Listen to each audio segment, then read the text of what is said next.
So let's talk about the Yankees catching situation. Obviously Gary Sanchez has 2022 left on his kind of rookie deal before he becomes a free agent in 2023. He's been the Yankees starting catcher for the most part for the last 4 or 5 years. So, and Kyle Higashioka and guys like J.R. Murphy and some other guys have been his backups over the years. And Higgy's actually not a free agent until 2025. So, he's here. He's a better defensive catcher and he's also Garrett Cole's kind of personal catcher as well.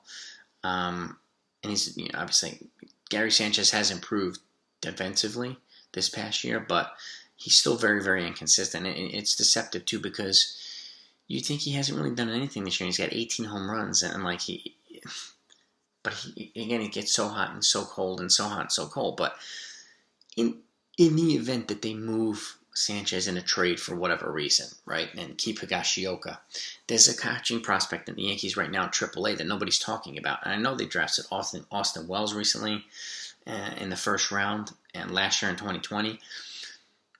And there's some other catching prospects as well in the pipeline, but I think Austin Wells will probably wind up moving positions at some point. And there's a guy named Donnie Sands that nobody's talking about. And again, he's in AAA. He's a good, solid offense and defensive player, and he's kind of progressed through the system. He's 25 years old, and he also obviously have a bunch of years of team control as well. But he was their 8th round pick in 2015, and he's in AAA now. He's batting about 270.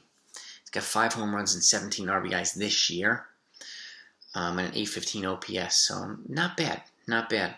But again, if they happen to move Sanchez for whatever reason, this is a guy that they could pair and alternate with Higashioka, and pretty capable backstops on both sides, and provide somewhat of a balance. I mean, even them combined is not going to give the offensive output of a Gary Sanchez, but they don't necessarily need 30 home runs or 25 from a catcher. If they get better game calling and better defense, their offense is more than capable of making up for whatever offense they're not getting in the catcher position. But all the other thumpers they have and hitters, so this could be a way of improving the catching situation without having to look for another bat or whatever it is. And again, it's 2 solid players who can alternate with each other, Higgy and Donnie Sands. So it's a thought that, and I've been kind of looking up the Yankees kind of catching pipeline, and they've got some international prospects, and they drafted some college guys recently, and a couple of high school guys, and what was the other guy? Josh Bro, I think he was, but Austin Wells was their first round pick in 2020, and it's really interesting to see what the Yankees do next year. Whether they're going to bring back a Gary Sanchez, I don't know, because if this guy keeps developing, I mean, you have guys, and this is where the Yankees need to give AAA guys more opportunities, because there's so many guys that are in their upper 20s in AAA that the Yankees are just not giving chances to. And I don't understand why. I've always struggled with understanding that one, but there's a lot of guys there that can contribute. And I think Donnie Sands is one of them. He's a good-looking player. He's a right-handed bat, just like Sanchez and Higashioka, but again, a nice balance of offense and defense. Good game calling. And again, guys who's been quietly progressing through the system and can contribute, likely at the major league level. And again, it doesn't have to be 25, 30 home runs. We're not looking for Todd Hundley or Mike Piazza or whatever.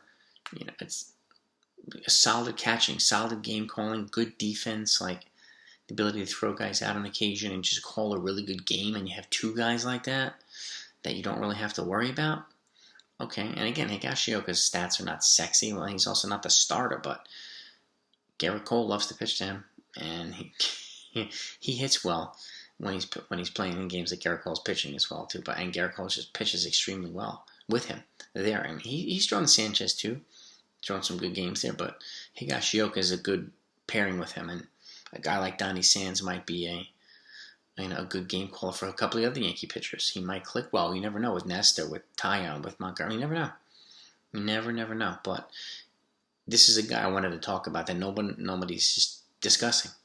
And he could be a guy that could come up and give the Yankees some value at the catching position, particularly in 2022 and beyond. he also has a bunch of years of team control. And again, Sanchez only has one more left, and he's getting older. He'll be like a 28 or 29-year-old catcher by then. And do they want to lock him up for? Because at that point, if he throws another 20 home run season down, decent catching, he's going to wind up getting, you know, a relatively big contract. I mean, look at some of these catchers recently. Yasmani Grandal, like some of these other guys, are getting James McCann getting a boatload of money. They're not light years ahead of Gary Sanchez, especially on the offensive side. So it's just something to keep in mind. Do they want to give $60 million or $80 or whatever to Sanchez, or Higgy and a guy like Sands, while some other guys are progressing through the system as well? It's a thought. So, and this is again where the Yankees have some depth in the catching system, and the catching side of their system, I should say. So that it might be a good idea for them to utilize and take advantage of. So you guys let me know what you think.